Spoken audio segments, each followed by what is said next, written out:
नमस्कार दोस्तों, हमारी आज की कहानी है गोद भराई। घर में सोत आई तो चतरा का लहू पानी हो गया। चतरा बांझ थी। चतरा के पति नीलेश को बच्चे की उतनी लालसा न थी जितनी चतरा के सास ससुर को थी।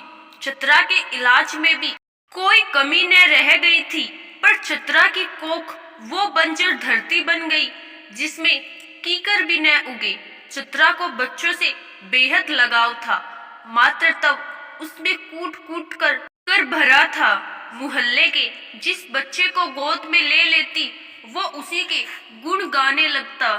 जब सास ससुर के धार लगे विषैले बाणों के जख्म नासूर बन गए तो चतरा ने ही अपने पति को दूसरे ब्याह को राजी किया।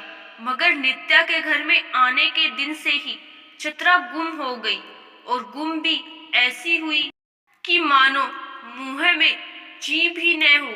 नित्या से तो उसे बोलना ही न था, पति से भी बोलना छोड़ दिया। उसे लगता कि उसका इकलौता अवलंब ही नियति ने छीन लिया। लगता कि अब वो बेसहारा हुई। अब भी वह सबके लिए खाना बनाती, कपड़े धोती, घर के सब काम खुद करती। नित्या को किसी काम को हाथ भी न लगाने देती, पर मुक रहती। घर के सब लोग, यहाँ तक कि नित्या भी उसे देखकर कुढ़ते रहते, पर वह तो अपने में ही सिमट गई थी। और 1 साल बीत गया। नित्या के पैर भारी हुए। 7 माह हो चुके थे और आज उसकी गोद भराई की रस्म थी। घर में खूब बड़ा समारोह था। सारे रिश्ते नातेदार, परिवार, मित्र, पड़ोसी आ चुके थे। नाच गाना चल रहा था और सब महिलाएं फल, उपहार और मिष्ठान लेकर अजन्मे शिशु को आशीष देने सादे कपड़ों में बैठी नित्या को घेर कर बैठ चुकी थी। जैसे ही रस्म शुरू हुई और पंडित ने मंत्र पढ़ना शुरू किया, नित्या उठी और भीतर चली गई। सब हस्तप्रभ रह गए, अवाक। कुछ ही पलों में नित्या बाहर आई तो शगुन के जोड़े में सजी धजी चतरा का हाथ उसके हाथ में था। वह आगे बढ़ी और अपने आसन पर चतरा को बिठाकर उसके बगल में बैठ गई। चतरा भी अवाक थी और उपस्थित लोग भी। चतरा ने उठना चाहा तो नित्या ने चतरा का हाथ पकड़ लिया।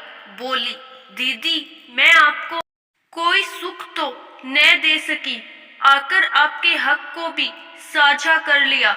यही तो इकलौता सुख था जो मैं आपको दे सकती थी। तो आज आपने ये कैसे सोचा कि ये सुख मेरा है?